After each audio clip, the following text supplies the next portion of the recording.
Advisory Group for the Interstate Bridge Replacement Program. I am Dr. Roberta Suzette Hunt, and I'm the facilitator for this group. Next slide. This is our May meeting. We have closed captions in English and Spanish. English closed captions are available within Zoom and YouTube. Users can follow this link to view both English and Spanish captions in a separate browser window, ibr.news/captions. Next slide. So we encourage EAG members to turn on your video. Please say your name when you begin to speak. And if you experience technical difficulties, please contact program staff at 360-329-6744. Next slide. Public input instructions. There will be an opportunity to provide brief public input later in the meeting today. To submit input after the meeting, email comments to info@interstatebridge.org with EAG Public Comment in the subject line. Call 888-503-6735 and state EAG Public Comment in your message. Next slide. For our agenda, we have an icebreaker, our program administrator update, transit station design discussion. So we're going to have that as our first major thing that we all dive into, a tolling update, a public comment, and close. Next slide. So our icebreaker, name, pronouns, and affiliation. And if you could have dinner with any historical figure, who would it be? And what would you ask them or talk to them about?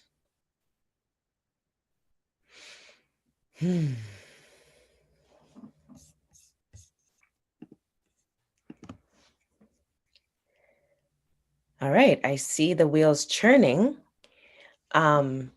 Vicky, what do you got? You're always the first one.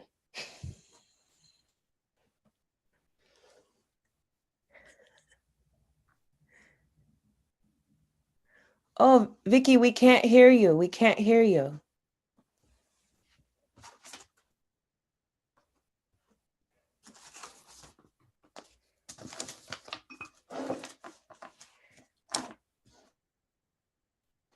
No, for some reason.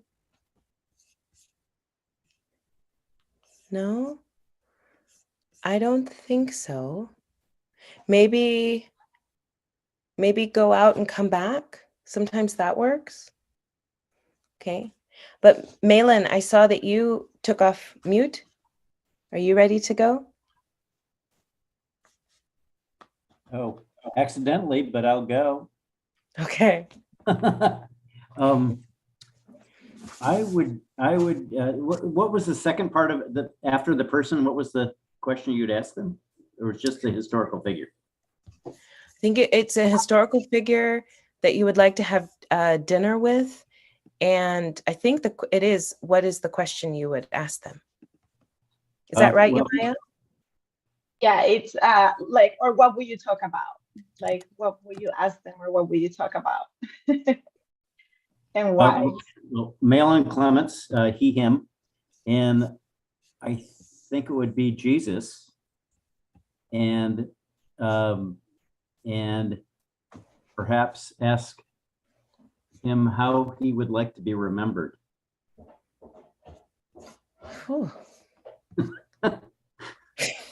Deep, Malin. All right. And I'm not a particularly religious person, but I think as far as a historical figure, you know. So. Yeah. Wow. Should I just? All right. How about you, Vicky?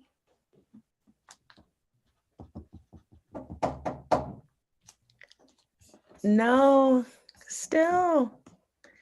No. Okay. All right. I'm not sure why, but well, how about someone else? How about someone else? Paige. Hi. I am Paige Sloop, the new Assistant Program Administrator. I realize I've got this light behind me that's shining in everybody's face. But I just finished the book Astoria, and I would love to talk to anyone that talked about was part of the establishment of Astoria and that travel over land. Because it's a very fascinating tale, and I'd like to really hear what actually happened and what that experience was like. Cool. Cool. Who's up next?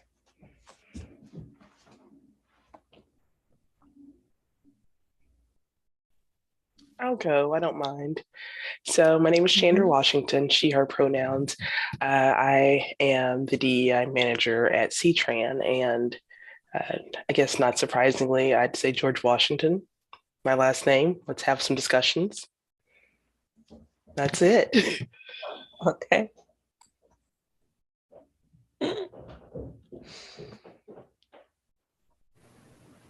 Jennifer. I can go. Yeah, I can go next. My name is Jennifer Campos, and she, her pronouns, and I'm with Southwest Washington Regional Transportation Council. And the first thing that kind of popped to my mind was, I think it'd be interesting to talk to, I think it was Pharaoh Khufu at the time that built the Great Pyramid. And so I'm fascinated, love to know like exactly how they constructed the pyramids back then. I mean, I know there's a lot of theories and they haven't quite figured it out essentially, but I think it'd be really interesting to kind of see and hear about how they constructed the pyramids. Cool.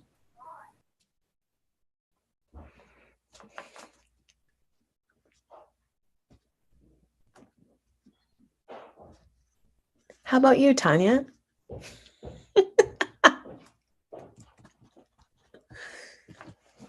Oh, Tanya Adams. She, her, the WSP and IBR. I've been sitting here pounding and racking my brain. I'm gonna go back a little bit and do Malcolm X, the state of the world right now, and where he would be from his transformation from one part of being a Muslim to his other part later on, with more inclusiveness he was having towards the end, and just see, his thoughts. Cool.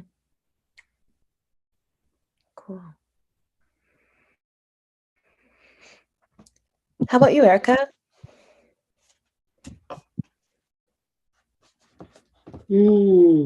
Tanya stole mine.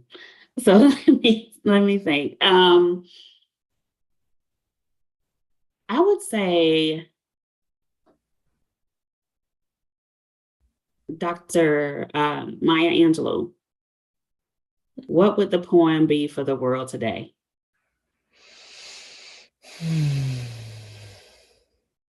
And I will pass it over to John L. Good afternoon, everyone. John L. Bell, he, him, pronouns, Principal Equity Officer for IBR.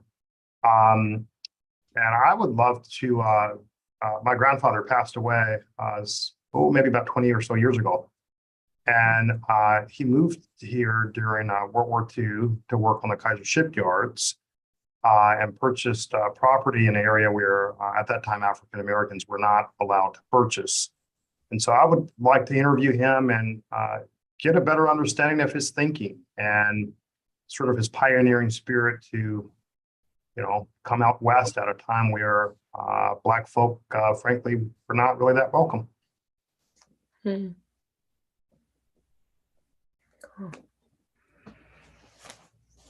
How about you, Aiden? Well, Erica got the one that I was going to pick, but carrying off of that in a similar sentiment, I would say Desmond Tutu. I would want to know what he has to say about the current times and any guidance and wisdom. Yeah. Greg? So I'm Greg Johnson, IBR Program Administrator, he, him, and there's too many choices.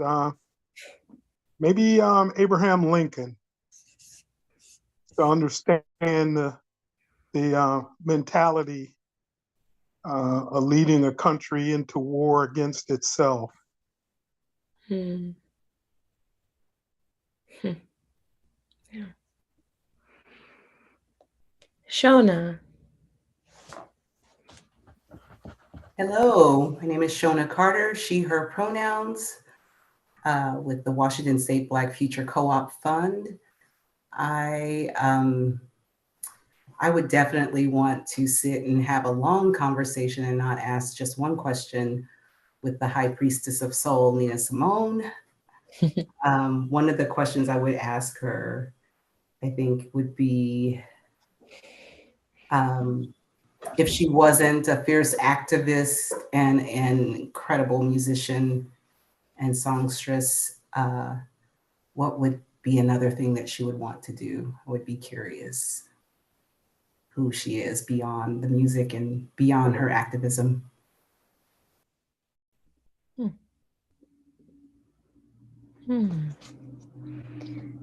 Nicole. Hello. I am Nicole Chin, the business partner for the Office of Equity and Inclusion at the City of Vancouver. And if I had the opportunity to have someone come back, does it have to be famous? Do they have to be famous? Then I would want my grandpa. I miss my papa.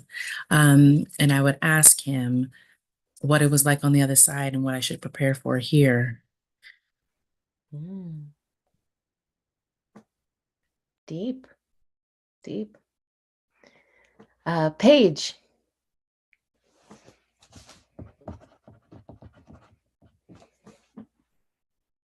No? All right. How about John Gardner? All right. Some people had good ones. I was going to do the Malcolm X one too, but I think I'd go the other side of the aisle or the other centrist middle and do MLK. And the same thing, try to find a better roadmap for what's going on these days and his wisdom and insight about how we could sort of bring us all back together to the table. Yeah. Nolan. Good evening, everybody. These have been so good. I was racking my brain to get a good one. Mine's going to be Robert Moses. And I would love to talk with him, looking back now, whether he feels the righteousness with which he wielded power has resulted in outcomes that he would approve of, or whether there are ways he would do things differently, having seen the impact of his projects on communities. Cool. All right. Steve. Hello, everybody. Steve Katko. I'm with the IBR design team here supporting Malin. He, him pronouns. I'm struggling with this a little bit. I think I don't really have a specific person, really probably any of the founding fathers, really just to ask them the question if this is how they envisioned where democracy would go to 250 years later, if this is really what they had expected, or if this was something that they would have feared where we are today.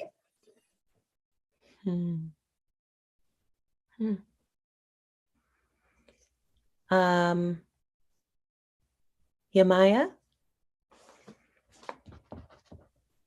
Hello, everyone. Great answers. Many of the ones that you have mentioned, but I think two came to mind. One is Cleopatra, because I really want to know. I've always been fascinated by this woman, and I feel like the history, I don't know if I trust what I hear and read and what I have learned. I also feel like she was a Black woman, very powerful with that goal in mind, and I want to talk to her about her leadership and the decisions that drove her to have the life that she had. Yes, Celia Cruz was my other one. She was a Latin woman from Cuba, a musician who like broke through and was a pioneer in the music industry. And I just admire her deeply. And I would love to sit with her and have long conversations about women and leadership in women and women of color, empowering and breaking through the spaces for other female leaders. Thank you. Thank you. Okay, Sposy?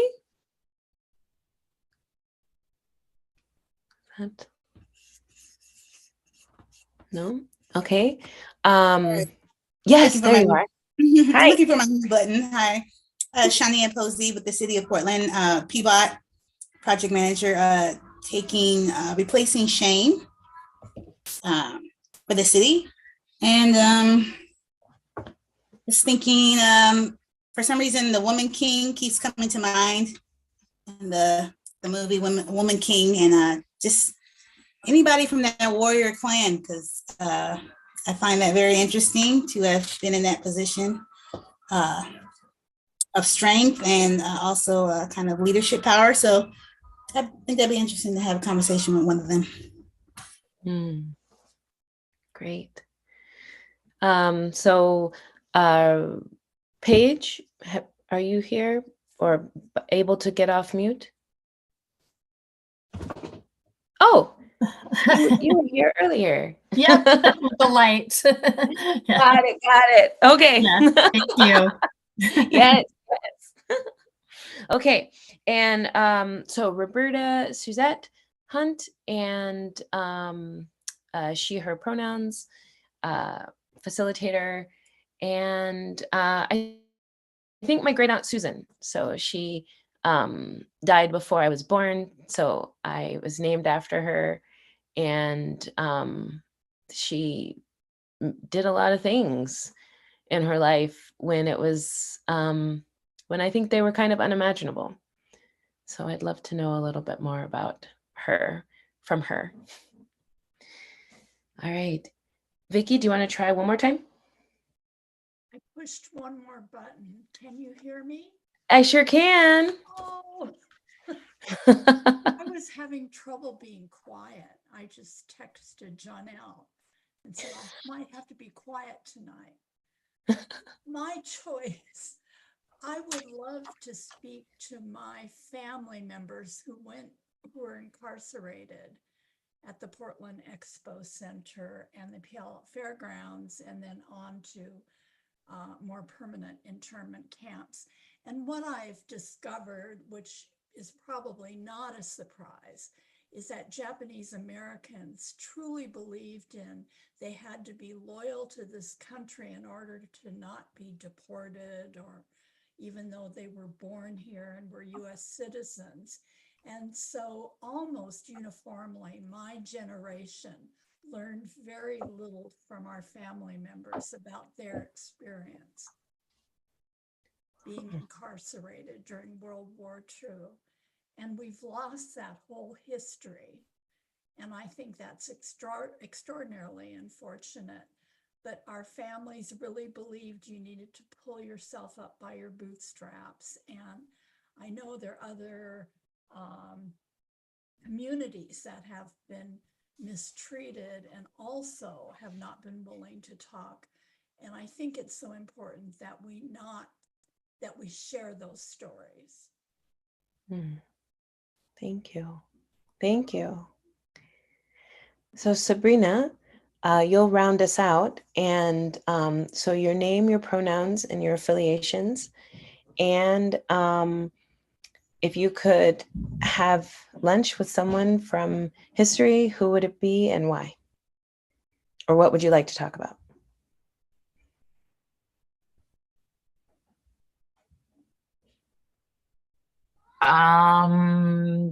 Hey, sorry to be late. I was commuting.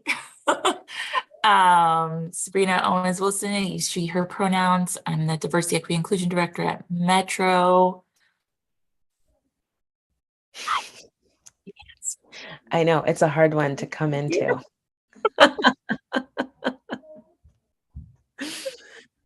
All right, no worry. I'm glad you're here. Okay, so let's go to Program Administrator Greg Johnson. All right. Well, let's go to the next slide. So once again, I'm Greg Johnson, IBR Program Administrator, and we've had a busy month since we last met. So early May, we had the United States Department of Transportation Acting Undersecretary for Transportation Policy, a gentleman by the name of Chris Coles. And he has, we gave him a tour, and he was very interested in the equity work that we are doing. So I told him all about this group. He was also interested in the Community Benefits Advisory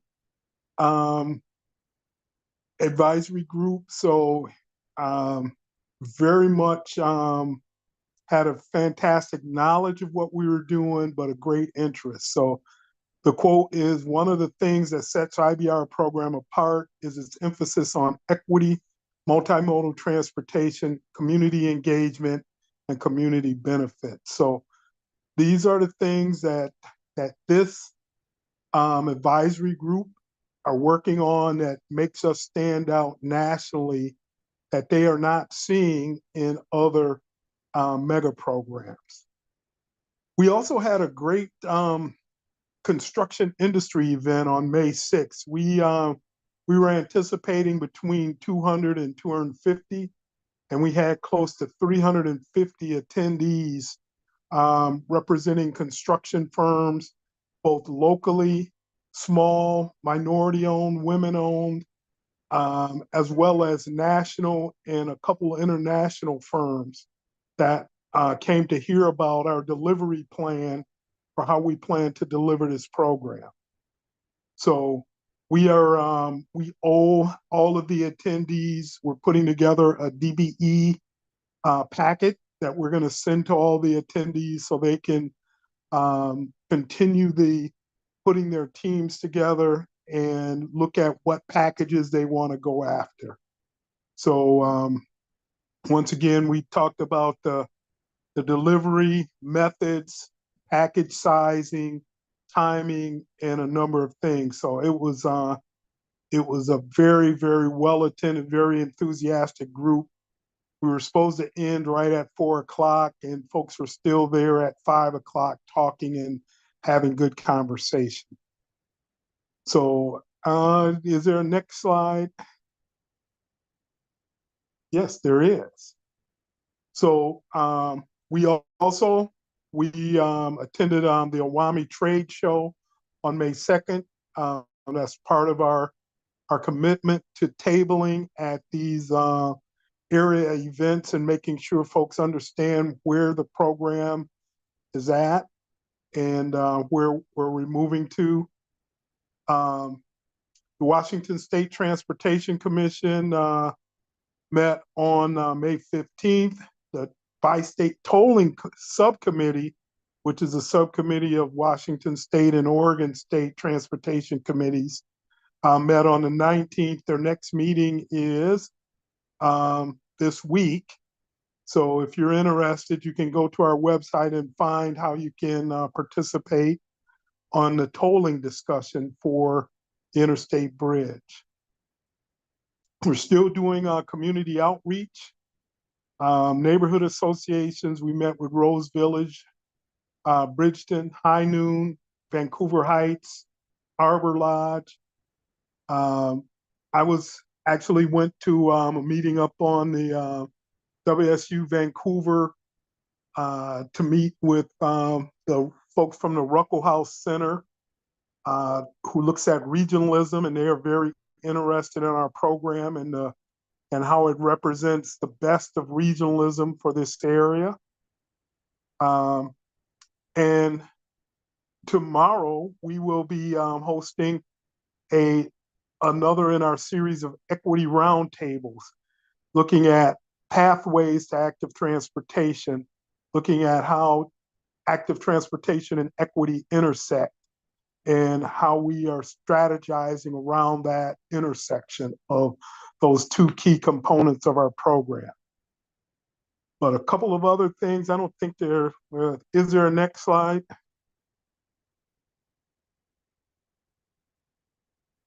So before we go to transit station design, a couple of other things that have been going on.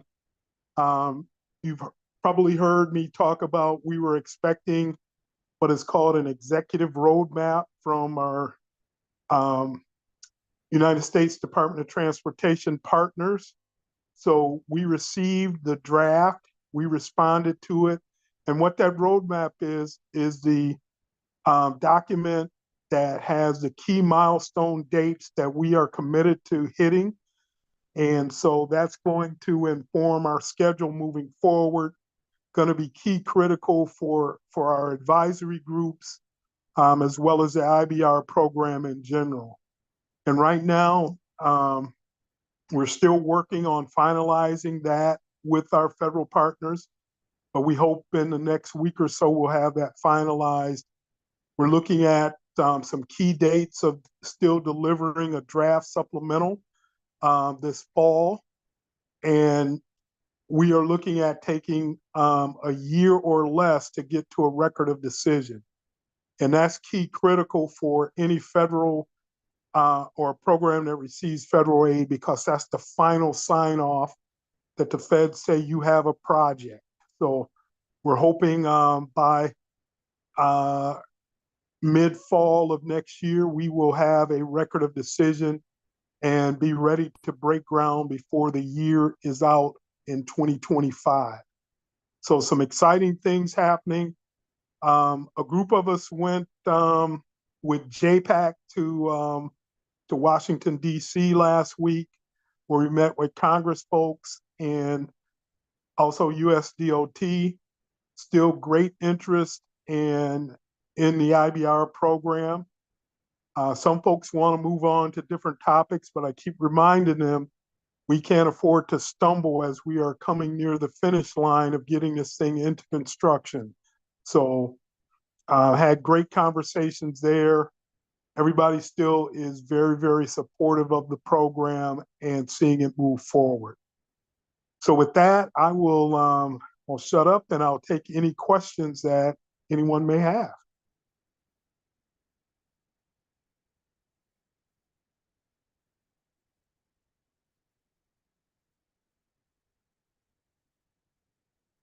I don't see any hands, so Dr. Hunt, I will turn it back over to you.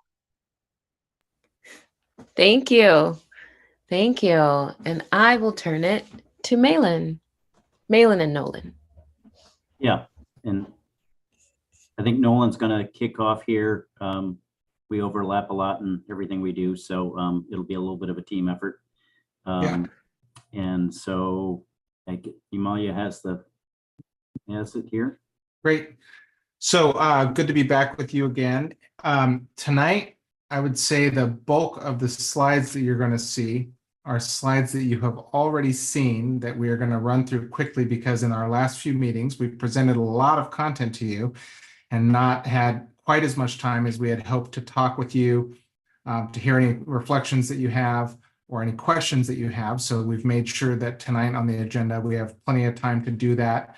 And we are going to show you that content again, just so that it's fresh in your mind, but we'll do so quickly so that we don't eat up all the time. Before we did that, though, one of the things we heard was that there's a lot of language that's going to be used around station design. Not all of it may be equally familiar to everybody. There are components of stations that you're going to see more and more as we get into higher levels of design detail. And so we want to make sure that we're introducing those to you. So before we review that previous content, Malin's going to spend just a little bit of time talking about what do we mean when we say a light rail station, what are the components that are involved in those, but also what are the differences between different kinds of light rail stations that we expect to see in this program. So we just wanted to start with this graphic that reminds everybody that there are broadly 5 stations that are within the program area. The Delta Park Station is not anticipated to have changes. And so the ones that are the Expo Station, Hayden Island Station, Vancouver Waterfront Station, and Evergreen Station, the last three of which are new to the Yellow Line Max. Next, and Malin, take it from here. Okay, yeah, so we can go to the next slide. So we realized in the past, so we've tried to do this a few times, and there's just so much on this project that it's had a hard time to get through. And so we felt like we were a little bit rushed in the end, and with given a little bit more time, we thought maybe we'd take a chance and kind of go to the end and come back, if you will, and explain a little bit about light rail transit station 101. Now, everybody lives in this region and is probably familiar with a lot of how TriMet works on the MAX light rail system.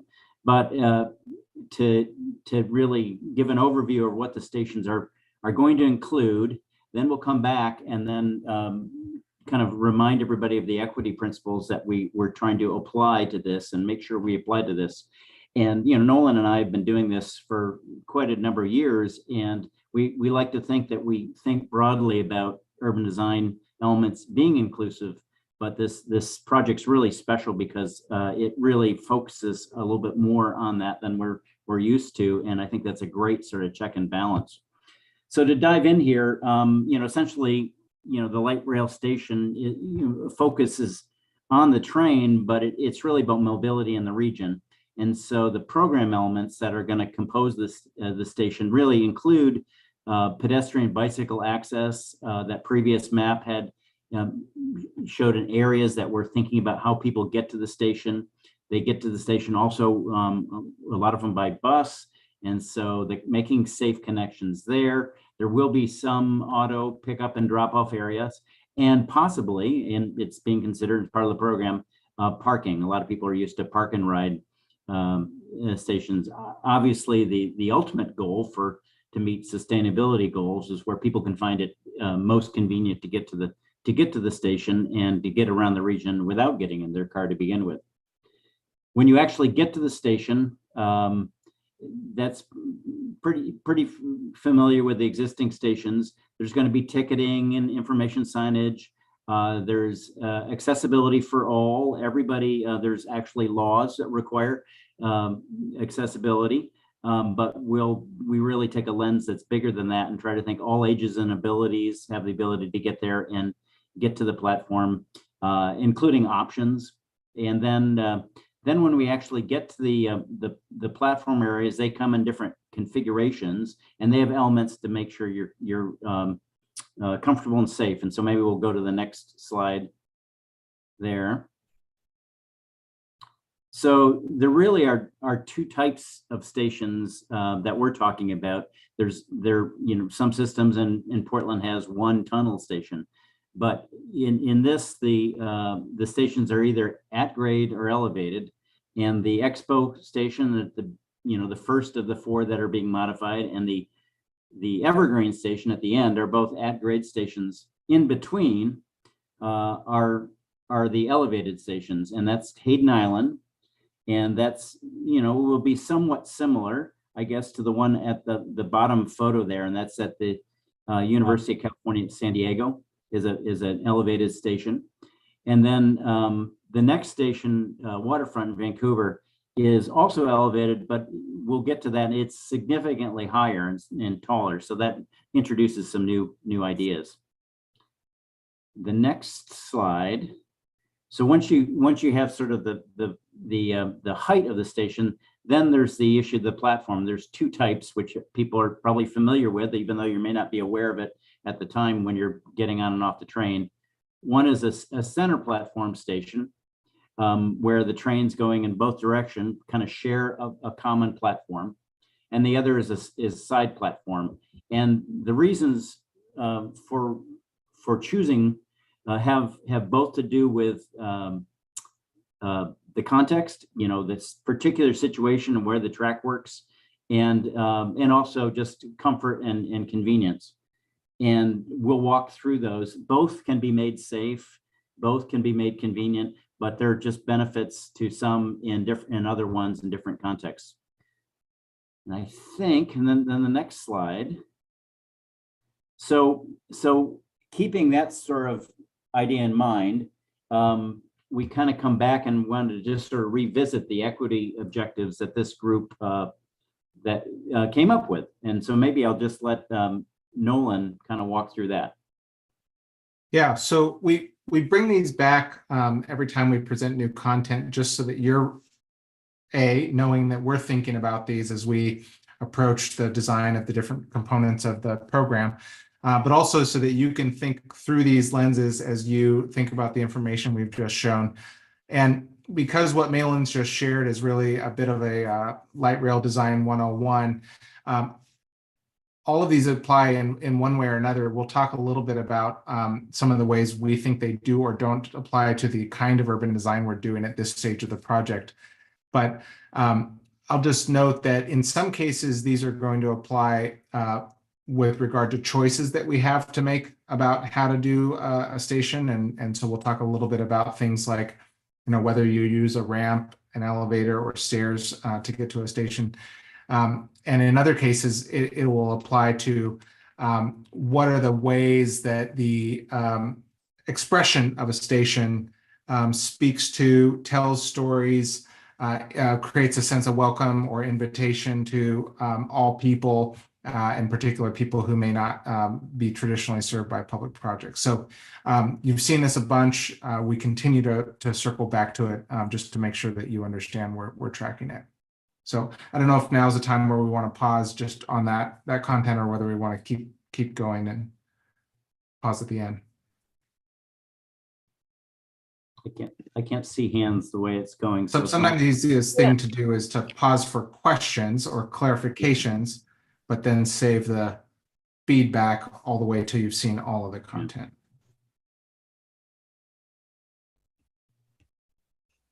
Vicky?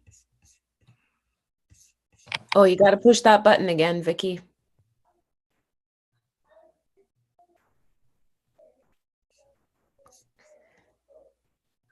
I don't know.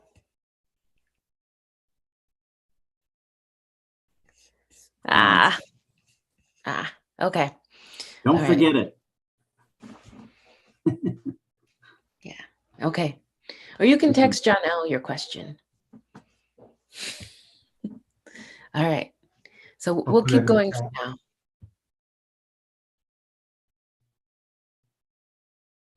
Great.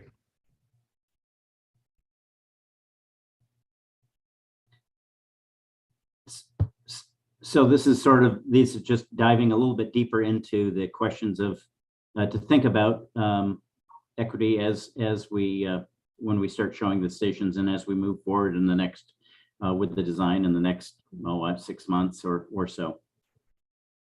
So we can well, let's talk through a couple of these. So each of these slides is touching on one of the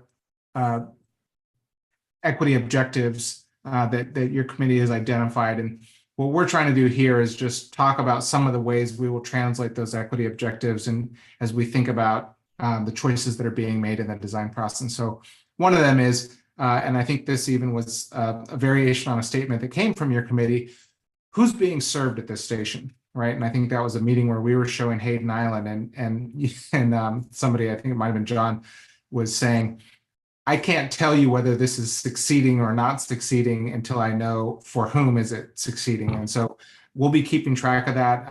The program has collected data about who lives in these various station areas, and obviously it's different from one to the next. And to the extent that we can reflect that in the design and be responsive to that, we will. The second is that different stations have different physical characteristics. And so sometimes that constitutes an opportunity, and sometimes it constitutes a challenge that may constrain our design or compel us to respond to that in a particular way. And then the next bullet is sort of related to that, which is evaluating where ramps are appropriate, where it's more appropriate to use elevators. In some cases, you may have both. We know that there are some members of the disability community who have opinions about which one of those is preferable. And of course, site constraints and environment does matter for that. And then lastly, safe and convenient shared youth path connections. That's important for people with different levels of mobility, both from a safety perspective, from a sort of intuitive pathway perspective, and from a just functional perspective as well. Next.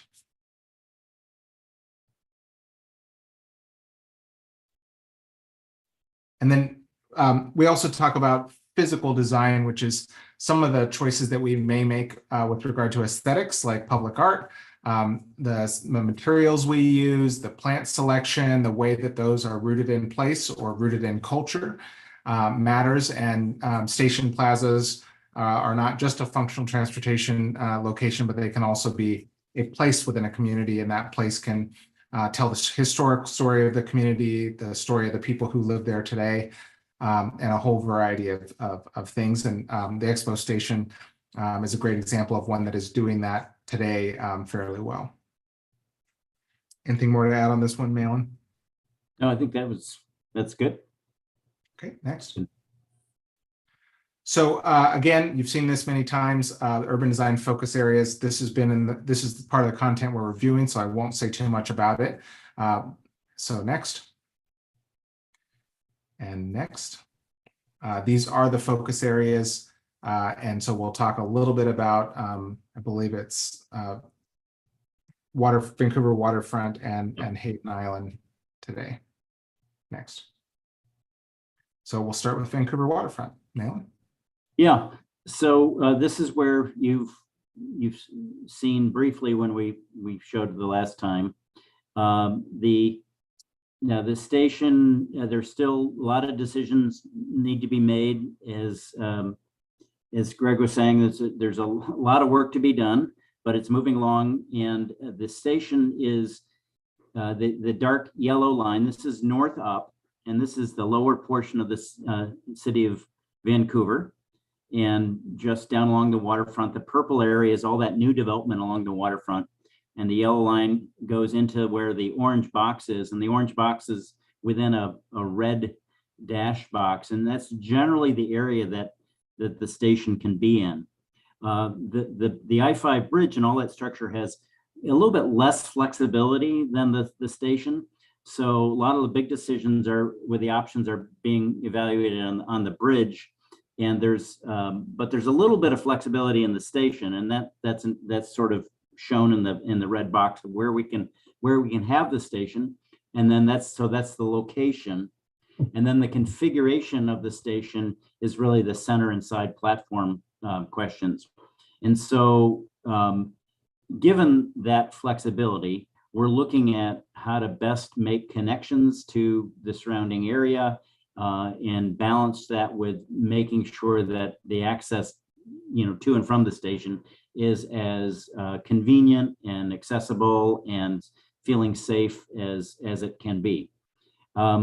So to move to the next station or the next slide. So basically, we're coming up with a bunch of options that are all feasible, and we'll be evaluating them based on how they function as a station, but also how they complement and work with the new information that's coming as the bridge design is worked on. So we can come back to this chart in details, but this is really to kind of give you a view of how we're thinking about these things. And as we come back in this, over the next meetings, as we have more information, we will be able to share that and discuss how we best make decisions on, the more subjective and qualitative questions that we have an opportunity to entertain.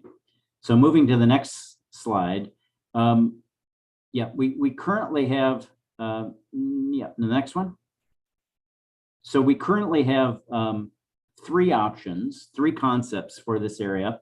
And we did a little sleight of hand here. We rotated the image to the right. So north is really in the direction of the grid there. It's really slight, but that's Columbia Street. So at the lower end of the city of Vancouver as it hits West Columbia Way, and the roads will be a little bit reconfigured compared to what you see today. But the big gray area in the bottom, that's going to be the new southbound edge of the new I-5 route.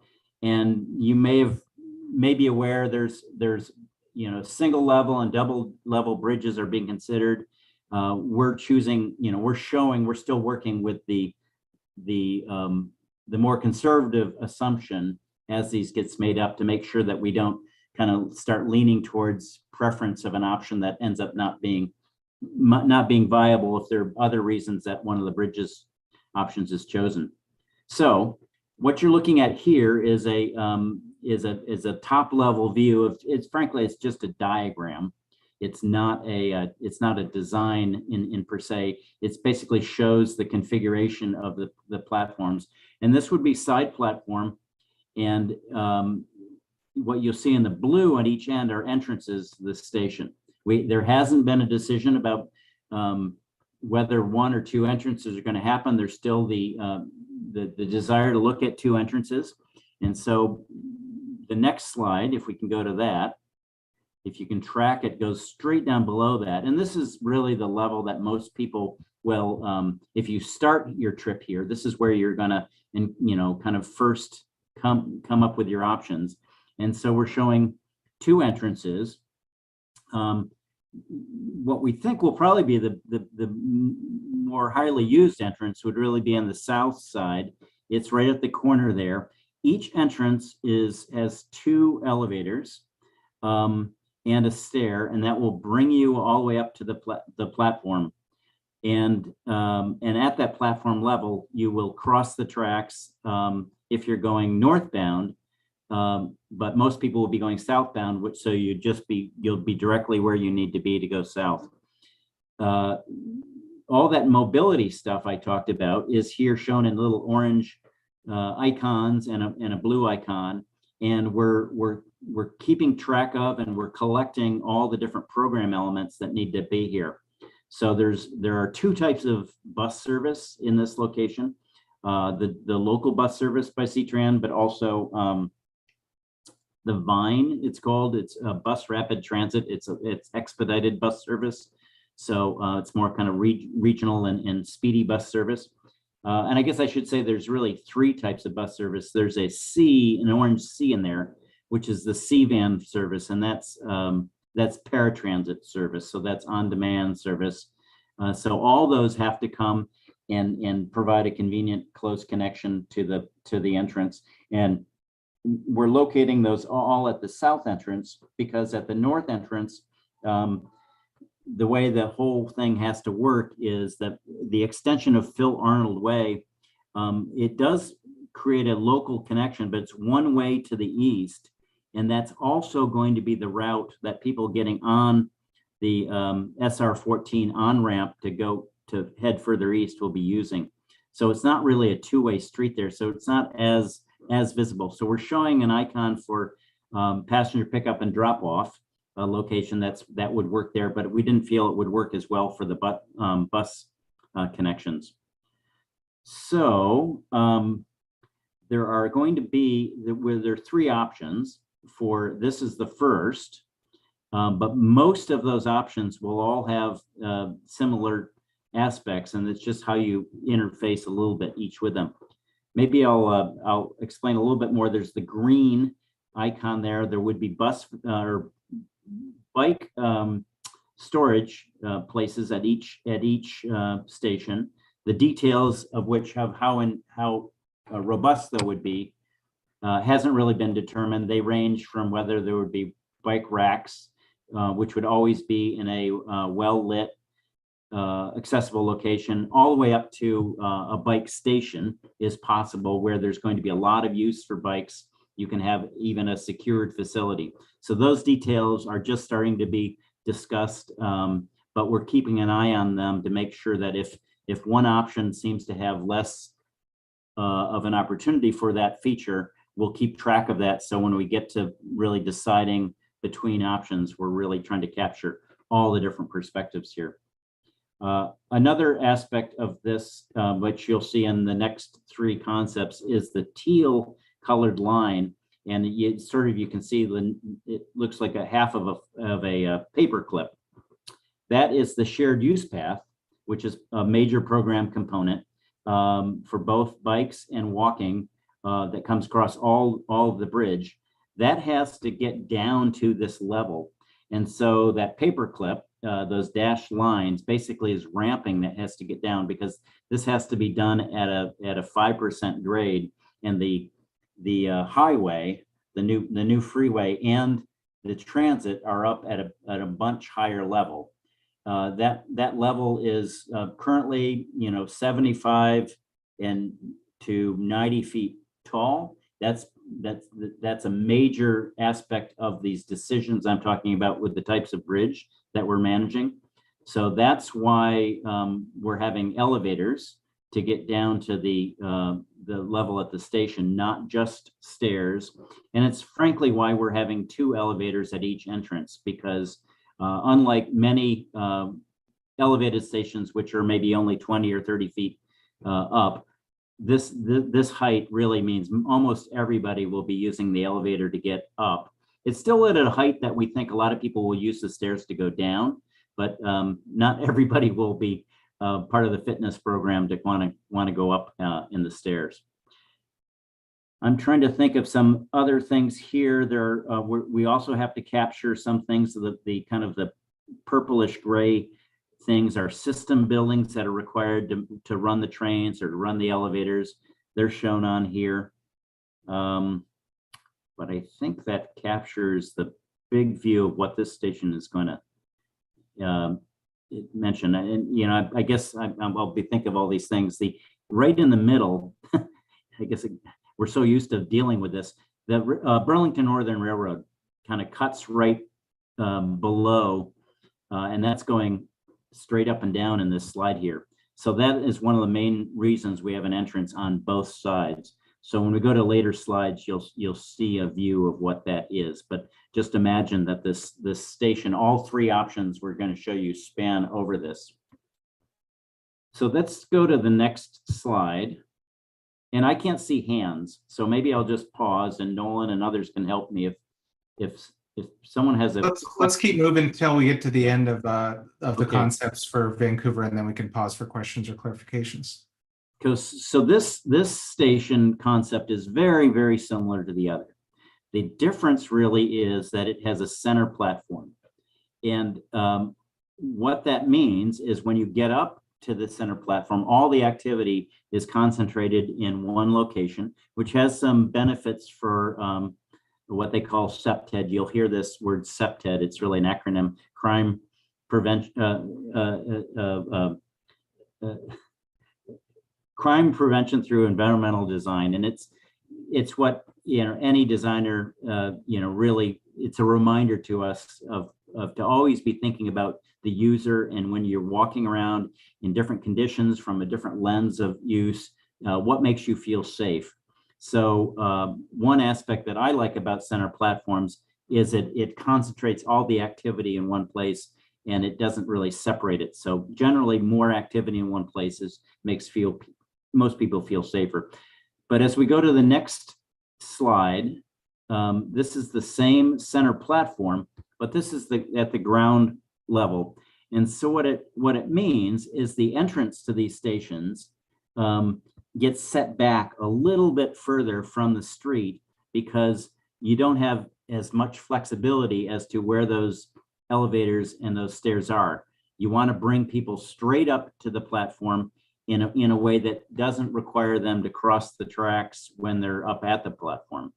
TriMet operates a system that started, and most of the system is and always will be at grade. So it's designed to be safe to cross the tracks. The drivers and all the systems acknowledge that. But nonetheless, obviously, if there's an opportunity not to have passengers cross the tracks as they're going to and from the station, it's a pretty important feature to try to consider. So this station examines how we would bring people directly to a center platform. And as I was saying, it just changes at the ground floor. It means that you have less flexibility of how you get to the station. The south entrance here, we think it works fairly well, because the platform so high up that the scale there of that space, and we'll eventually start showing views of that. It's just a little bit too early to do that. That's fine. At the north entrance, the elevators, it really pushes the elevators back in, and they have less visibility from that Phil Arnold way. So that's a condition where we would really pay a little bit more attention to making sure we're making it as clear as possible. We've definitely oriented the elevator so you can see there, but perhaps some of that green space that you're seeing in the north, and I don't have a pointer here, we might say, well, let's make sure that we're always going to have better visibility if there are reasons that this option moved forward. And then so this one also spans over Burlington Northern Way. And so the third option that's still sort of on the table, we're evaluating, changes in a very dramatic way, in a more significant way. That shifts the platforms entirely to the south. And so let's go to that option now, concept C. So this, as you can see, shifts it entirely south. And what happens here is that roadway, that the I-5 southbound can't move. So it really starts to be pinched tight, and so much so that there really isn't room enough to have an entrance on the south side of West Columbia Way there. That development site B is already fixed, and there really isn't an opportunity to change that.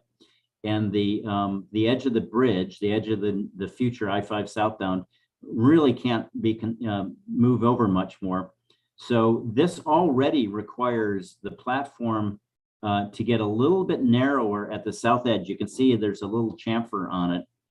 That's still within the width that TriMet allows. It still functions. The ridership numbers for the predictions for the station are not so great that that's really much of a concern.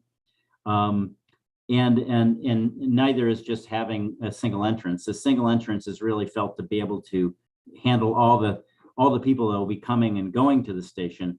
Having the two entrances on the earlier options was more of a convenience to make sure we could see about accessibility and what's easier to get to from different parts of the city. So this configuration, there's a little number 3 at the south end.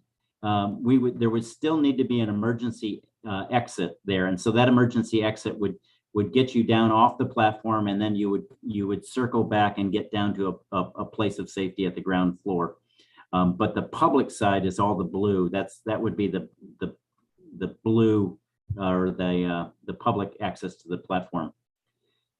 And so again, the last slide, we'll go down here, is really, this is where all the action really happens as far as the activities of using the platform. People really don't spend much time on the platform. You arrive in your train, you go down, or you come up and you get there and the train comes within a few minutes. But this is where, everything happens. And once again, it's all concentrated at this corner, which we really think it feels like it works really well to be a place. There would be some, western sun that would get in here. The development site A is, frankly, I guess we could almost, in the time of doing this project, that building's progressed quite a bit, and we can almost start showing it as at the existing building it is there. But nonetheless, we think there's quite a bit of nice exposure here for this to feel safe.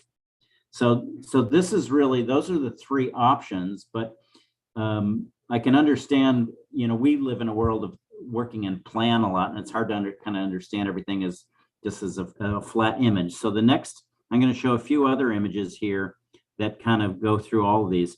So on the top, this is, again, just a diagram. It's not a design. We haven't designed the canopies or all that stuff. There'll be an opportunity to kind of walk through all those, not just for how they're forming character, but also as far as just, aspects of how much they're protecting people. But this primarily starts showing the scale of this. And as I was saying, it's pretty noteworthy that this will be one of the tallest light rail stations in North America, if not the tallest, because the station platform up there and the guideway structure really needs to be at the same level or come off the same level as the bridge that crosses the Columbia. So that obviously has to do that at a high level. So it takes a while to get down, and we're right at the edge where the bridge starts to come down across to the river. So that's why it's at this height. And so the blue is the elevators, the light green are the stairs, which we've configured sort of in a triangle fashion. In this option, A, that's option A, that allows the stairs to have a little bit more visibility if you're using them to see other people as you're going up and down, which is a nice sort of SEPTEB feature. Option B is it looks very much like this as far as the height. It's just that the stairs have to be fit within just the width of the platform. So there's not as much flexibility there, and the blue elevators they're in the same location as well. And you can see this is where Burlington Northern is coming right at you or going right away. So this is a section cut through that, and so you can see that also.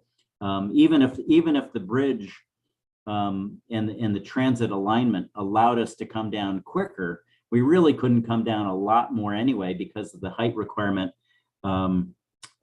over Burlington Northern. Every time we show these, I keep think of new things that we could probably put on to make them more clear. And there's a clearance envelope around Burlington Northern. I think that probably will help kind of explain, what are the parameters that we're going to be working in as we move forward in the next 6 months with refining the configuration here and continuing to kind of reach out for comments. The option C below that is shifts everything. So the station platform is really over Southeast Columbia Way. It's not over Burlington Northern.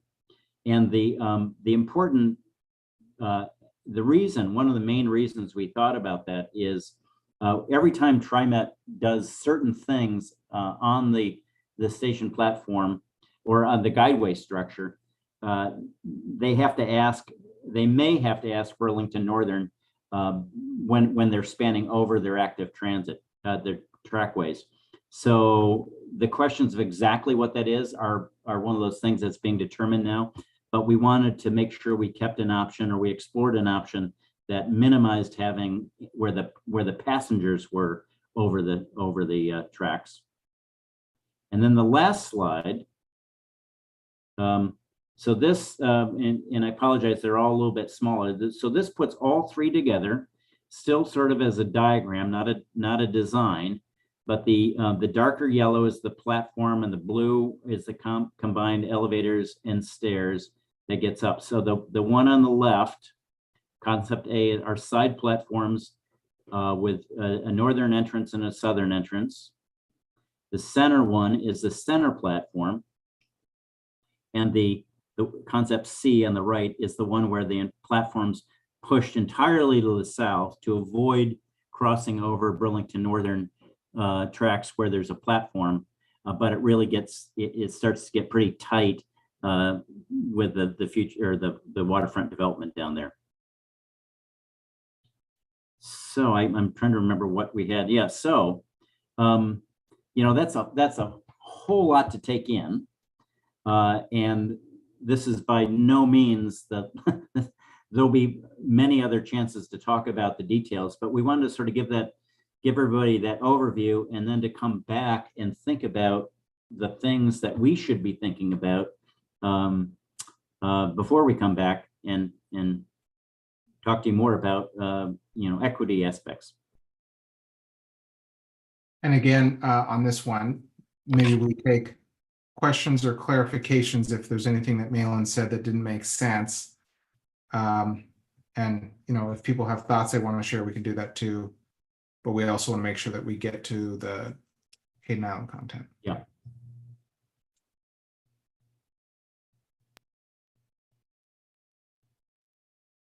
Malin and Nolan, great work here. You guys have done it's so obvious you're thinking so much about this.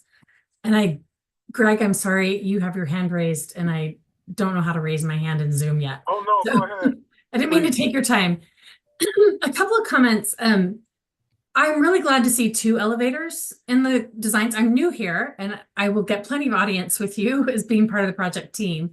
But, you know, with TriMet's experience, when an elevator goes down functionally, it's really hard because it kind of makes the whole station inaccessible. And so while I think that's an investment worth time having 2 elevators. And I'm really pleased to see that we have several options still on the table that include that. Well, on page, if someone could bring the drawings back up and we could look at, you know, maybe slide 31 and then 29. I think Malin probably said this, but it's very tiny in the drawings. So yeah, one, two, or one more back. So in concept C, there are 2 elevators. Well, no, concept C. Yep. Yeah. Perfect. Concept C. One more. No. Concept C. Yeah. Oh, we're going the wrong direction. Oh. Okay. So in concept C, there are 2 elevators, and that is because both platforms are sharing, you know, by crossing over the tracks, they're sharing that vertical stack, and they both come down to a single transit platform. Now, if you'll click back to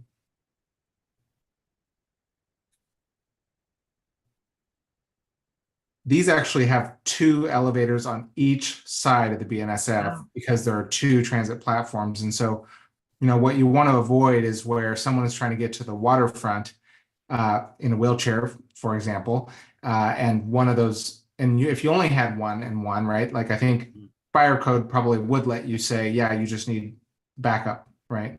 But if that one on the south died, well, now the person in the wheelchair is having to go to the north end, go down, and then, you know, add an extra 5-7 minutes to their trip. And so for all those that are dropping onto 2 different transit platforms, we're actually carrying 4 elevators. And that makes sense because a platform is 200 feet, which is a Portland city block. So that's another block worth of travel. Well, and in this case, it's not even just a straight block, but because the BNSF, we're having, you know, a north-south and an east-west out of direction travel. I love seeing this. I think that's really great, knowing how important that is in these elevated things. So congratulations on that. I'm glad to see it's in the concepts. Another one I wanted to ask you about, many of us experience, art as such an incredible part of our experience. And we have these elements of consistency that you have at each station. So you know it, you're familiar with it, you kind of know the gist of where you find the TVMs and stuff. But there's those elements that are very unique to each station. And in this program, as you go through the stations, I find the Vanport station art, the Expo Center art very touching to me, very moving, how they tell that history of those spaces. You know, what is the plan? I know it's really early, but how are we going to integrate those elements into these stations in the future? And what is the community interaction for that, the plan for that? So in terms of the what, I think we're not there yet in terms of the level of design we're at. And in fact, in some cases, the kind of information you need is, are there 2 transit stations, or sorry, transit plazas, or one? Is there going to be a ramp or not? As you know, we've used surface treatments on those plazas or sidewalks. In other cases, we use something that looks more like a traditional sculptural piece of public art or integrated into wayfinding. Until we know a little bit more about what the station design is, it's a little bit premature to start launching into, what are the palettes we have to work for art. The question I do think is good, I also don't know the answer to, and someone should answer it or we can write it down, is, how is the program anticipating engaging community about deciding, what are the stories we should tell? I will say, this committee is one that we would love to hear your thoughts about, what stories should be told.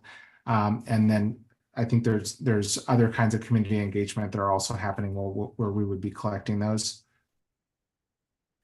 Thank you. That's what I was fishing for.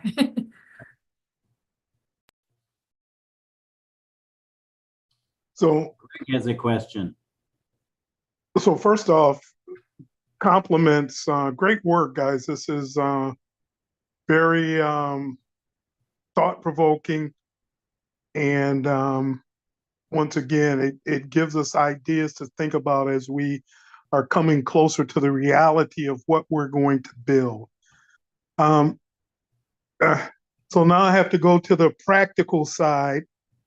Are there the concepts you have, A, B, or C, and I know you guys haven't costed anything out, but is one vastly more expensive than another, or are these all in the same ballpark of cost, would you think? Well, you know, when you work on a project with this magnitude, it's easy to feel like everything's just sort of a rounding error in the big picture, but it, you know, that's it all adds up, as you know, probably looking at all the components. So we are cognizant of that, and know at some point everything has to be defended as being best value. And so I think the one thing we've heard recently, as the bridge team is trying to understand how the different options, the option C is has even more constraints as those have been figured out because of the ability to share the structure cost of the transitway alignment, the light rail tracks, and the vehicular bridge. They're sharing structure as they come across, and at some point they need to split apart, and at some point turns out to be very important to cost. So that is putting pressure on option C and the configuration. We already were constrained by the option that's entirely south of the Burlington Northern, in that if you notice, we didn't have a center platform option there because we already knew that wasn't going to work. We were hoping, and we still are, of showing a side platform. But as we're learning more in the last couple of weeks, that would be an additional cost for that option. So, you know, its value would have to be that much greater than option A and B to kind of stay on the table, as we would, you know, sort of suspect. And I don't want to throw cost in as a constriction for you guys, for your creativity, because I think these what you've done thus far is tremendously creative in addressing the concerns of this committee and others. So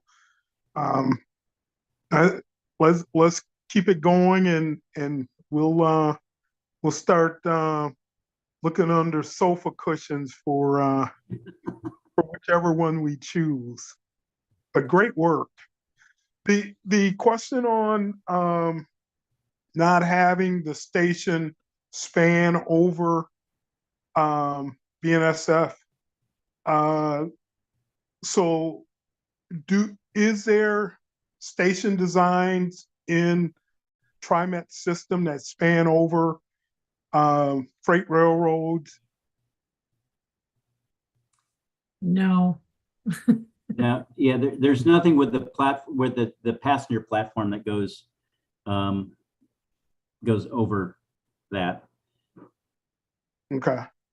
So, it's been a while since we had that initial conversation, and you know, it's almost surprising there aren't absolute clear answers to you know, what would be required, but that's sort of being looked into. And I think it was, you know, we certainly don't want to make a problem that doesn't exist, but we also don't want to be a little bit too cavalier about who has the keys to require, you know, TriMet to do certain things that you know, we don't want to discover these things 9 months from now. We want to flush them out now.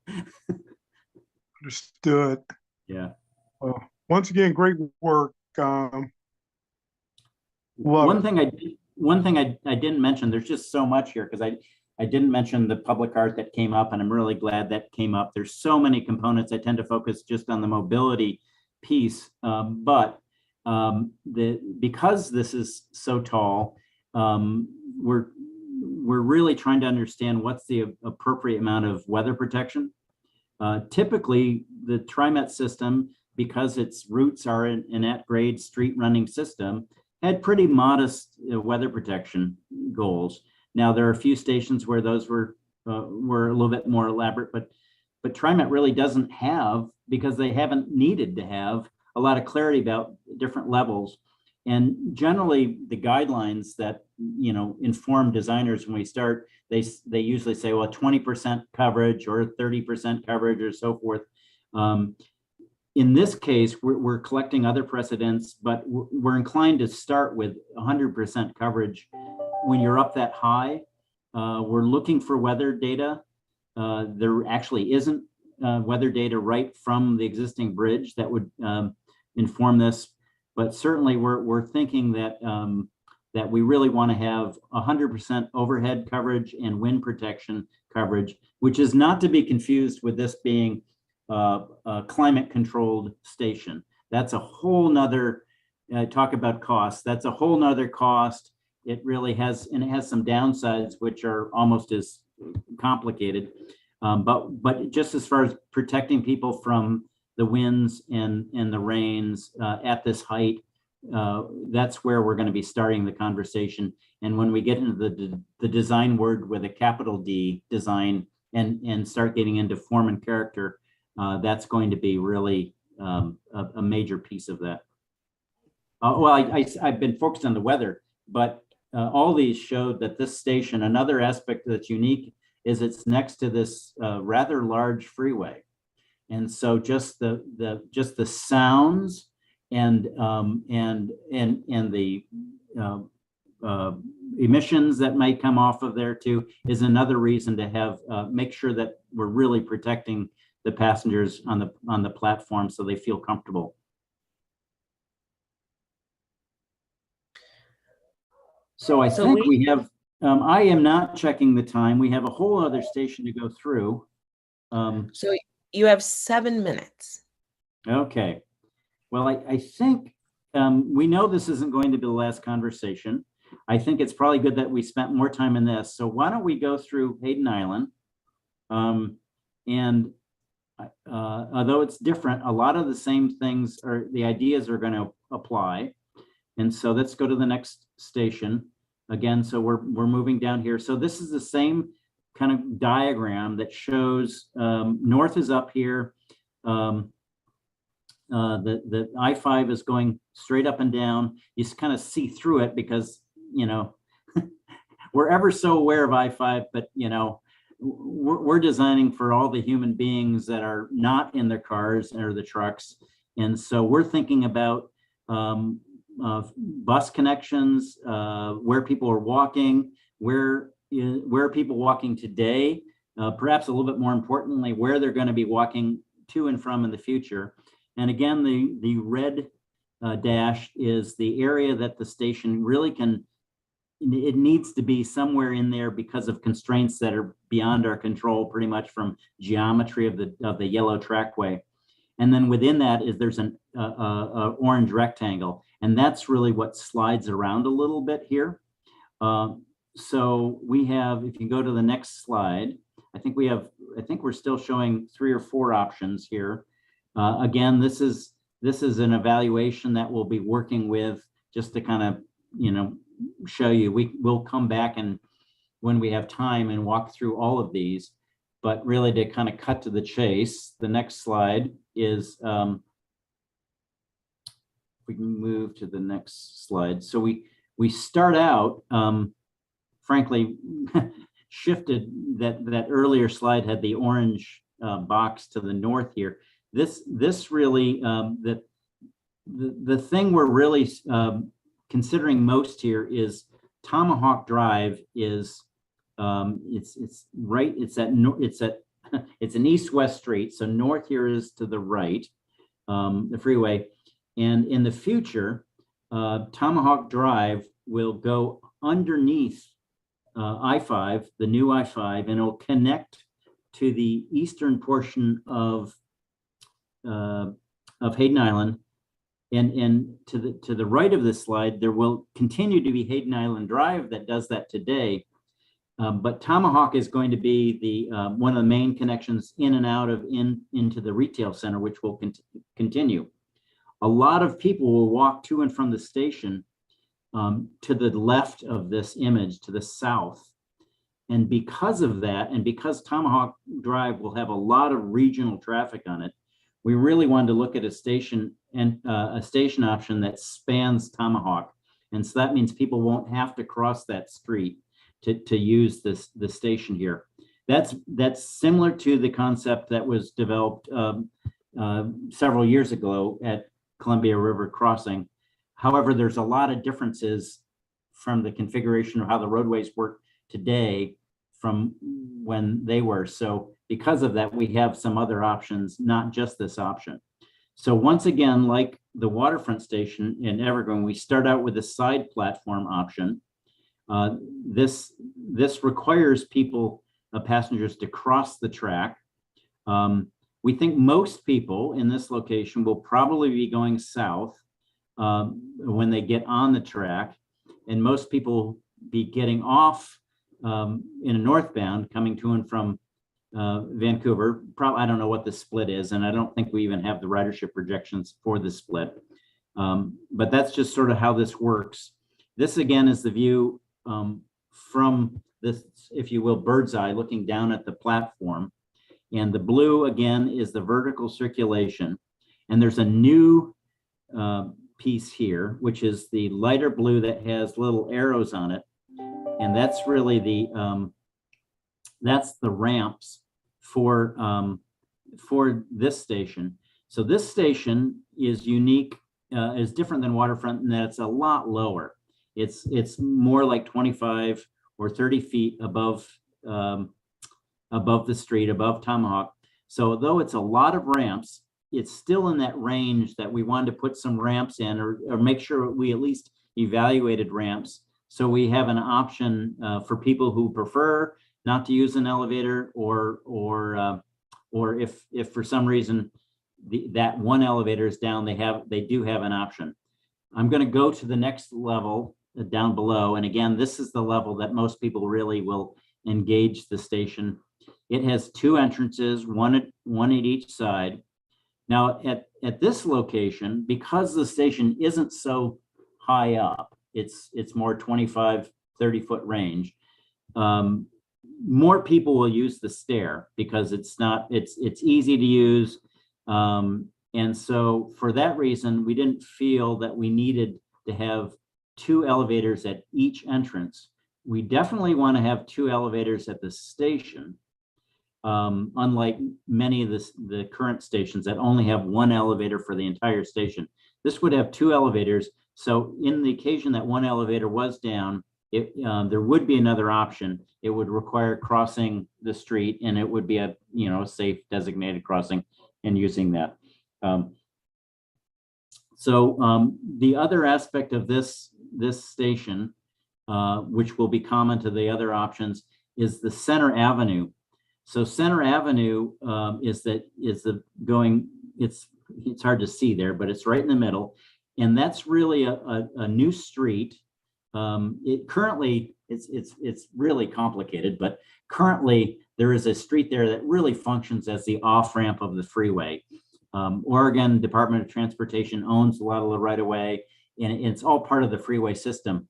A nice evolution of this project will no longer be essentially a freeway off-ramp street. It will be a local street, and the program and use of that is part of this evolving conversation. How can it best be used to really serve the project, the station, interact with the station, and ultimately, sort of stimulate a place it's good to be, make convenient connections.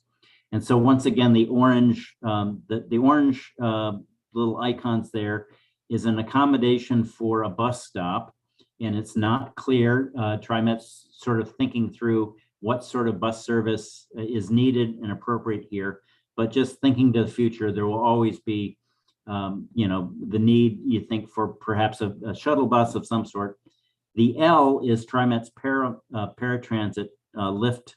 The L stands for lift, and some of you may know the lift service. So we need to make sure we remember to put a place for that.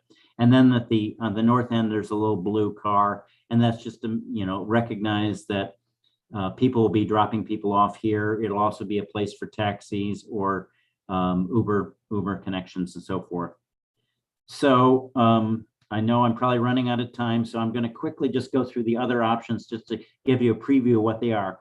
This option B is very similar to the other one in its location. It spans over Tomahawk. It also accommodates a ramp. However, the ramp, anybody using the ramp would have to cross the tracks. So it doesn't capture all the benefits of just coming up and being right in the center of the platform. And as we go down to the lower level, the next slide, please. So this again is very similar to that, how that works. And the concept C is where it's more different. So we'll go to concept C. Concept C is really where it shifts everything further to the north. So there's really, you know, one entrance here. Yeah. Oops, moving on. Oh, we have, yeah, there are two versions. Unlike Waterfront, we were able to have both a center platform and a side platform, but essentially they're both south of Center Avenue, and it concentrates activity in one location. There are some benefits here. Generally, we're not favoring it quite as much. Again, coming back to serving the people who are walking and biking to the stations. This location requires them to cross Tomahawk, and we thinking in the future, it's sort of a constraint we'll be a little bit cautious about. So, and I'm actually with this. we should wrap up now. Yeah. So that's, you know, I think people may get copies of this, and if there are any questions, we're always available to for follow-up questions, and we'll be bringing back. We'll be seeing you many times. Thank you. Thank you, Malin and Nolan. And now, Megan, if you'll give us your tolling update. Can you hear me? Yep. I'm getting over a cold, so apologies if my voice cracks while I talk. So I will try to make this quick so that we don't get off schedule. What I can't control is questions that you guys may have, because I did give an update to our community advisory group, and they wouldn't even let me get through my presentation because they were so excited to ask questions. So for this time, I'm going to try to hold until I get through the content before we get into the questions. But the good news is, before I get into this, I will say this is kind of an initial conversation, and then I think the plan in the next meeting is to come back with a few more folks who work on tolling or are involved with the decision makers on tolling. So this is a first conversation, and there's many more to come. So tolling on the IBR program, I think we sprinkle information about it throughout our presentation. So this slide we have maybe shared, or a different version of this before. The key takeaway from this is just that this program comes with a lot of investments. There's multimodal investments. It includes transit. It includes highway. It includes active transportation. It includes safety updates and, you know, better safety along the corridor. So we have different options for how to fund the program, but no single option that will fund all of the investments. So we're looking at a variety of funding sources, including we're pursuing a big chunk of federal funding for the program. A big chunk of state funding has already been provided from both Oregon and Washington. And then the toll funding is kind of the last piece that is like the user fee for crossing the bridge. So the folks that use the bridge the most would also help pay for it, in addition to the federal government and the state. We don't have all that federal funding yet. We're still pursuing pieces of it, but we do have the $600 million mega grant. And then we're hoping to hear back on one of our other big grants later this year. And then we have a transit funding source that kind of has a longer timeline and more steps. Next slide, please. So some of the benefits of tolling, not just the benefits of tolling, but kind of by including tolling, we are able to fund all of the improvements that we are with tolling. In addition to those other funding sources, we're able to fund a lot of multimodal pieces of the program area. So tolling helps ensure the people who use the system the most are seeing the benefits, and so they might have to pay for their for the improvements, but they also see the benefit of better mobility through the corridor and the safety improvements that come by being able to build the program. So tolling combined with the other multimodal improvements will improve reliability of the corridor, it will improve safety, and it will help meet the state climate goals. Next slide. So you guys may have questions and I may not be able to answer them all today. And one of those reasons is each kind of aspect of tolling kind of sits with a different set of decision makers or folks that control the outcome. So IBR, the program, we identified our financial plan and we were able to say that we think tolling is a key element, but we can't just say that and make it come true. We have to go to the legislature first, or one step is to go to the legislature. The legislature is who can authorize WashDOT or ODOT to toll the facility. And then that's just that step still doesn't address whether we can toll, because you still have to have rates and policies set. And the authority for that sits with the transportation commissions. So there's different aspects of tolling that have different decision makers, which is not the most kind of approachable thing for the public, right? They want to weigh in, they want to give feedback, and they want to do it all in one place. But we don't, the DOTs and IBR, we don't control the outcome on all of those pieces. So that's why, that's one of the reasons that I'm here to kind of give you a preview or a primer before we have other folks come to the next meeting to talk about some of the other pieces of implementation of tolling. Next slide. So I think Greg shared about this in one of the previous meetings with you folks right after it happened. But as you may have heard in the news, tolling in the region has seen a shift pretty recently. So originally, IBR was one of a few different tolling projects that were planned to be, or one of a few different projects with tolling as a funding source that were planned to be implemented in the region. So you can see the dark blue on the map on the right. The Oregon Department of Transportation was looking at tolling all of I-5 and 205, or a section of I-5 and 205 that was still working on being determined. That plan is no longer moving forward. And then they were also looking at tolling a section of kind of the southern portion of I-205 right there at the Abernathy Bridge, which is shown in orange on that image.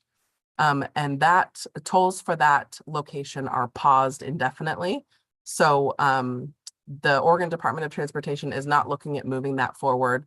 Right now, they are kind of holding until the legislature in Oregon, which is one of those decision makers that was on the previous slide, gives them direction to continue pursuing it.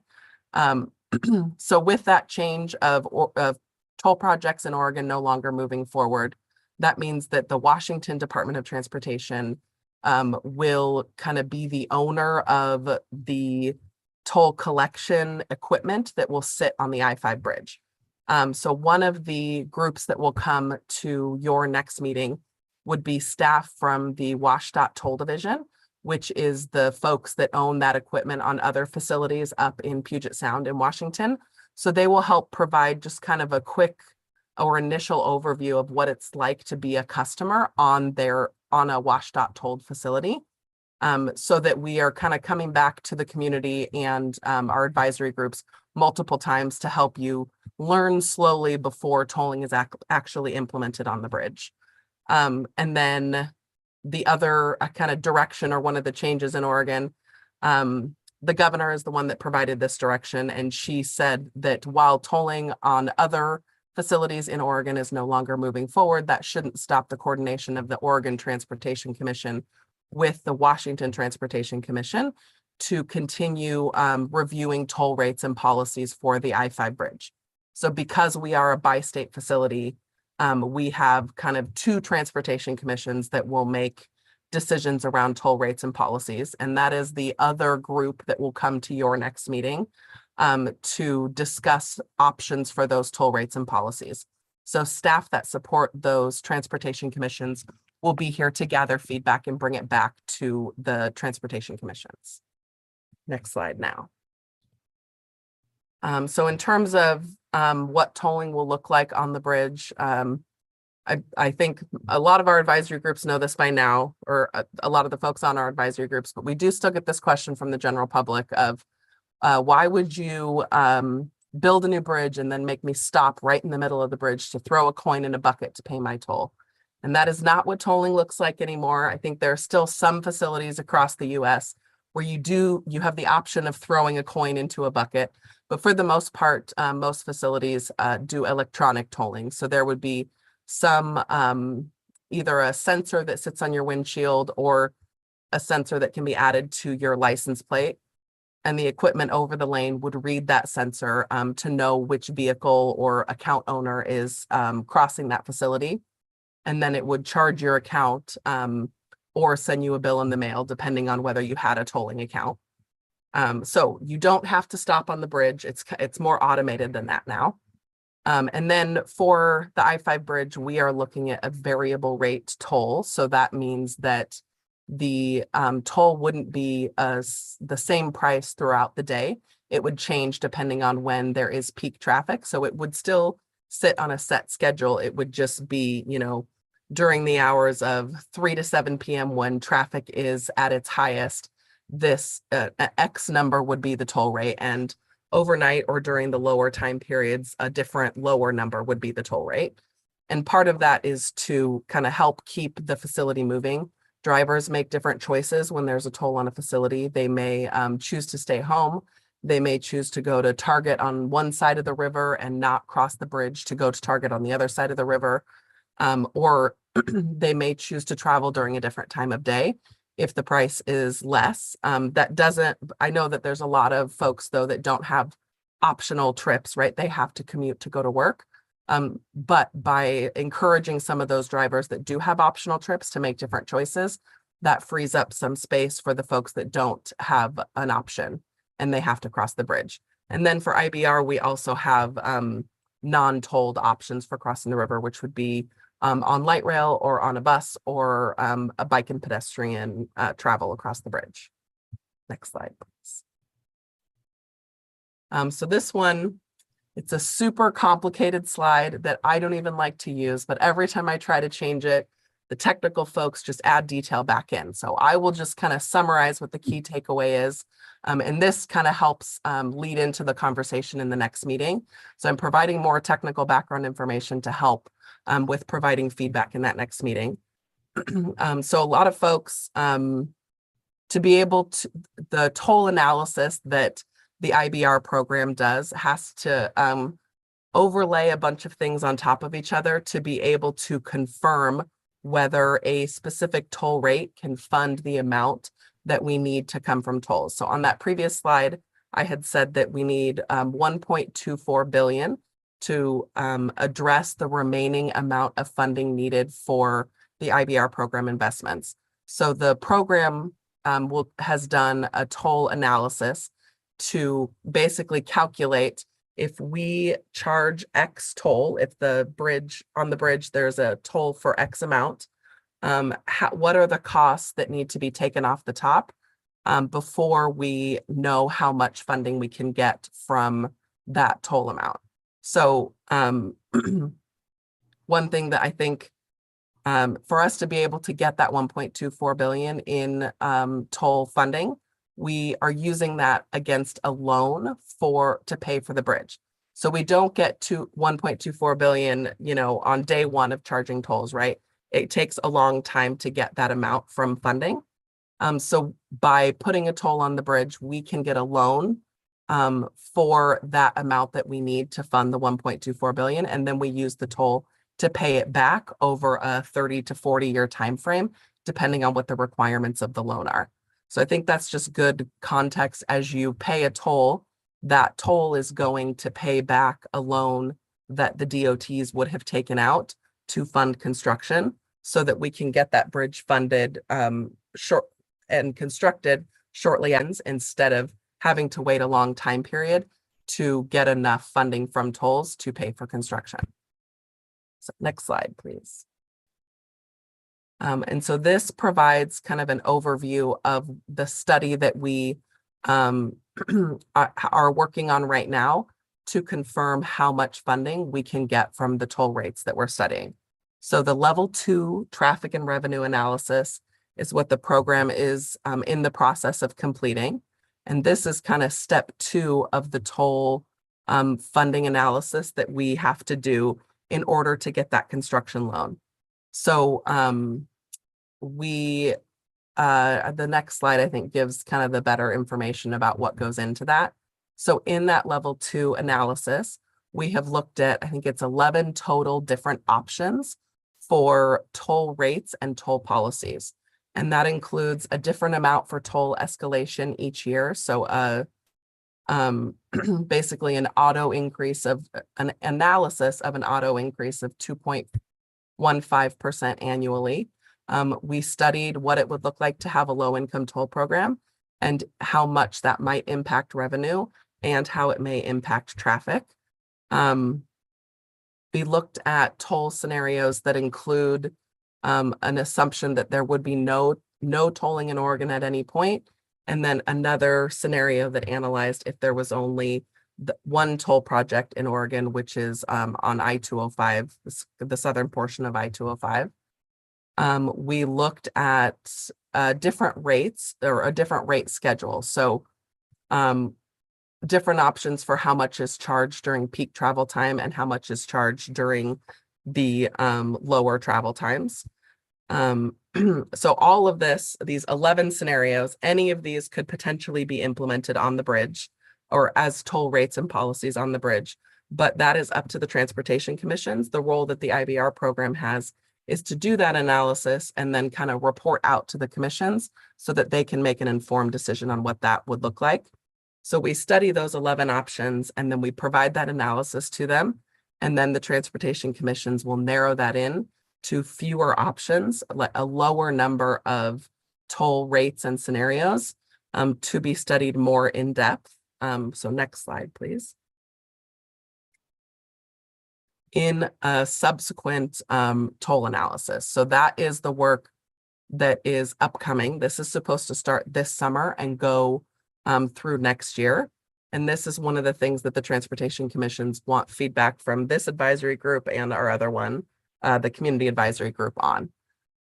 So they're working to take all of those 11 scenarios that each have different options in them and make recommendations based on that analysis for a fewer number of scenarios to do an in-depth study on to inform the folks that may give us a construction loan for the bridge. So we have to do what's called a level 3 toll traffic and revenue study in order to qualify for a loan against that toll revenue.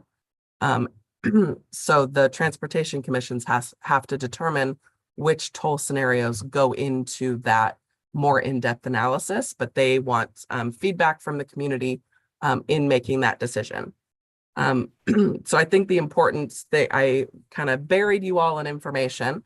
The important thing to know is that we do have kind of a long timeline ahead of us before toll rates are set. Since tolling isn't supposed to begin on the bridge until 2026, and toll rates are supposed to be set in 2025, kind of the middle to end of 2025. We are kind of midway through that process with a number of steps ahead before any decisions are made. Right now, they're making kind of recommendations on what will be analyzed. And then based on that outcome, decisions would be made on toll rates and policies. And I think this is my last slide. I'm going to interrupt right now, Megan. Sure. To ask, do we have anyone in public comment? We do not have public comments. No. Okay. All right. So we have about 6 minutes more, Megan, with you. Okay. So I think however I you want to use that. pre-covered what was on the next slide. So I will repeat a little bit of it again. Oh, this should say EAG. It is the same process though for that second bullet point. So as I said, in the next meeting, we will have both the WashDOT Toll Division, who manages the toll facilities up in Puget Sound right now, to talk more about what it's like to be a customer on a tolled facility, to give you an idea of what it will be like to travel on the I-5 bridge once there is a toll implemented. And then we will have staff from each transportation commission who will be here to kind of, I think, put some, provide some information and get feedback on what types of things the transportation commissions should have the IBR program study in that next analysis that is planned to start later this summer. And so the feedback that they will be looking for is, you know, this toll rate seems, you know, prohibitive to travelers and not like it will be too difficult for them to pay, or we think it's very important that you implement a low-income toll program, or have you considered an exemption for these different folks that cross the bridge, and asking questions like that, or providing that feedback. What is the best way to use the next 4 minutes, Megan? We can open it up to questions. So I am done. And then if we run out of time for questions, we can also hold some of those for the next meeting. Okay. We can also do the questions as a stack and have you prepare your answers for that stack.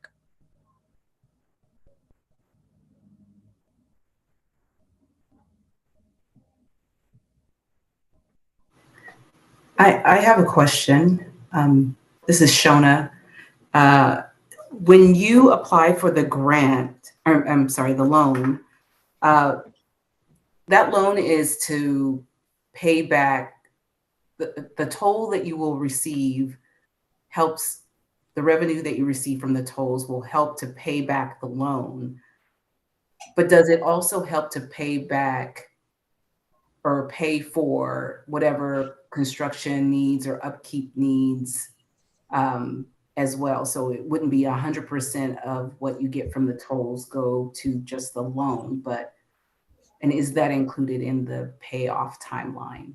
I guess I'm saying that right. I'm not sure. Yes, you are.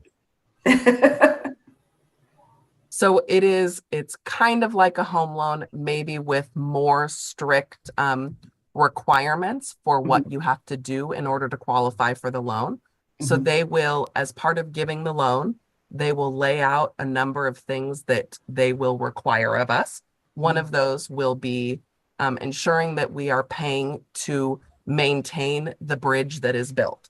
So it will say, yes, we will give you this funding, and you must keep it in good working order, fill the potholes, keep it standing so that our investment lasts. Okay. And then they will also, that toll revenue will also pay for the equipment on the bridge that allows the DOTs to continue collecting the toll. So, and the customer service also, so that when people pay their bill, they get help to do that, or they have somebody to call, and the toll revenue pays for that. That was going to be another question of mine. And I assume on the Washington side, I traveled to Seattle, the good to go tolling like program, I think, would that still be down here? Would it be the same program, or would it be two different types of programs because it's in two different areas of the state, or is it all statewide good to go, for instance? Good to go is the toll program on any state facility. Okay. So yes, that would be what would be down here as well. Okay. Thank you. So you're already an account holder. You're one step ahead of a lot of people down here.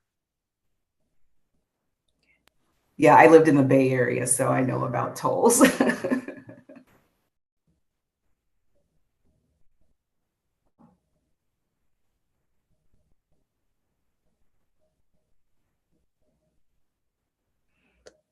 All right.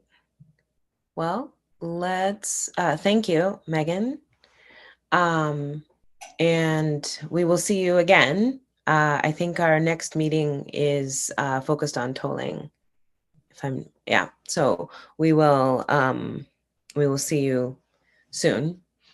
And let's have the public comment slide.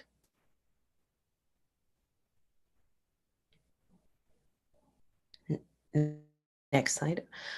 Comment instructions. Through Zoom, please use the link located in the meeting description on the YouTube meeting page or on the IBR EAG meeting webpage. Commentators will be allowed to turn on their webcams, but will not be allowed to share their screens and will be removed from the room once the public comment period concludes. By phone, dial 253-215-8782, meeting ID 986-0940-5983, passcode 701376. Dial *9 to raise your hand. Dial *6 to unmute yourself. The facilitator will call on participants to provide comment. Please provide your name and affiliation. Commenters will be given 2 minutes to speak. Comment instructions. To submit comment after the meeting, fill out the comment form on the program website or email your comments to info@interstatebridge.org with EAG Public Comment in the subject line. Call 888-503-6735 and state EAG Public Comment in your message. All written comments must be received prior to 48 hours in advance of each upcoming meeting in order to be distributed to advisory group members. Comments received after that point will be distributed to members in advance of their next meeting. All right, so do we have any people for public comment? We do not know. Okay, great. All right, let's go to our next slide. So please give our poll. Our next meeting is June 17th, 5:30 to 7:30 p.m. We will, for that meeting, be focused on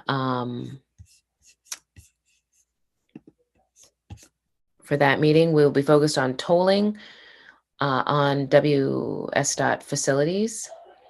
And 3 takeaways from our meeting today. So 3 takeaways.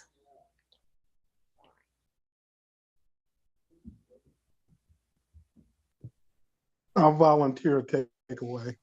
The thoughtfulness of some of the transit station designs, even at this level of conceptual design, is tremendously important. So as you guys see these designs and think about them, giving your input is going to be tremendously powerful, but very thoughtful elements went into designing these concepts. Yeah, so much. 2 more.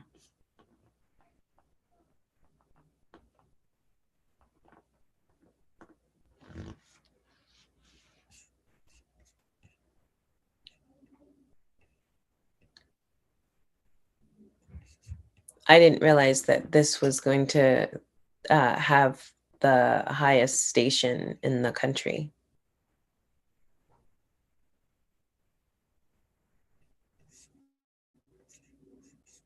Chandra. Oh, we can't hear you. I'm so sorry. I think it's nice to know that we are not going to have to figure out a new tolling system, that it will just be the entire state. And that's usually a barrier to people wanting to even sign up for like go passes and things like that. So that's lovely to know. Yeah. All right. All right. Thank you, everyone. And thank you. Take care. And we will see you in June. Thanks, everybody. Have a good night. Thank y'all. Night. Bye.